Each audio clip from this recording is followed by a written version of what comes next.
एक सविस्तर बातमी पाहूया। बीड जवळ असलेल्या कपिलधार इथं मन्मथ स्वामी यांची समाधी आहे। यामुळे या ठिकाणी देशभरातून मोठ्या संख्येने भाविक दर्शनासाठी येतात। याबरोबरच पावसाळ्यामध्ये या ठिकाणी धबधबा देखील प्रवाहित होत असल्याने पर्यटक सुद्धा मोठ्या संख्येने येतात। येणाऱ्या भाविक आणि पर्यटकांची संख्या लक्षात घेता या ठिकाणी सुरक्षेबाबत आवश्यक त्या उपाययोजना करणं गरजेचं असताना त्याकडे दुर्लक्ष होतं। परिसरात होत असलेली वृक्षतोड, मूळ नैसर्गिक रचनेत केले जाणारे बदल हे चुकीचे असल्याचं मत या ठिकाणचे स्थानिक ग्रामस्थ व्यक्त करतात। तसंच ट्रस्टमध्ये असलेल्या वादामुळे विकास कामं तसंच सुरक्षेकडे दुर्लक्ष होत असल्याचा आरोप सुद्धा ग्रामस्थांनी केला। याबाबत त्यांच्याशी संवाद साधलाय आमचे प्रतिनिधी उदय नागरगोजे यांनी।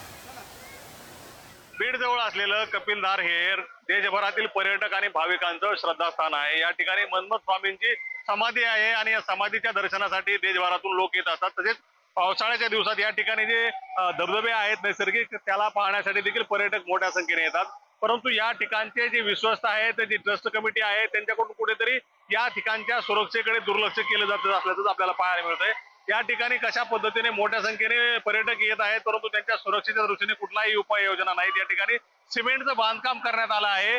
जे मूळ नैसर्गिक जे रचना होती त्याला दुरुस्त करण्यात आलं आहे। त्या ठिकाणी पाडकाम करण्यात आलं आणि नव्याने ही सगळी रचना करण्यात आली आहे। त्यामुळे कुठेतरी या ठिकाणी अपघाताचा धोका वाढलाय। आपण बघतो कशा पद्धतीने मोठमोठे दगड या ठिकाणी टाकण्यात आले आहेत, खोदकाम करण्यात आलं आहे आणि यामुळे आता नैसर्गिक रचनेला बाधा पोहोचत आहे आणि हे सगळं धोक्याचं लक्षण ठरू शकतं, अशी भीती आता या ठिकाणचे जे भाविक आहेत, नागरिक आहेत, ते देखील व्यक्त करत आहेत। आपल्यासोबत या ठिकाणचे स्थानिक रहिवासी आहेत आणि त्यांचं काय नेमकं म्हणणं हे जाणून घेऊया। काय सांगा, या ठिकाणी विकास कामं केली जात आहेत, परंतु तो शास्त्राला धरून नाही, शास्त्रोक्त पद्धतीने नाही, त्यामुळे धोका होऊ शकतो।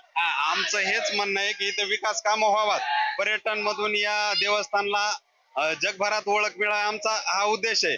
परंतु हे करीत असताना जे इतिहासकालीन आहे, नैसर्गिक आहे, ह्या गोष्टींना सोडून मग खोदकाम करायचंय तर तुम्ही इतिहासाचा जे जाणकार आहेत त्यांना विचारून हे करून खोदकाम करावं, परमिशन घेऊन खोदकाम करावं, नागरिकातल्या या परिसरातल्या नागरिकांना विचारात घेऊन हे काम करावं। परंतु ही ट्रस्टी, या ट्रस्टीतला निधी घेऊन तो कसा बळकावण्याचा मिळेल याकरिता काहीही काम करतायत।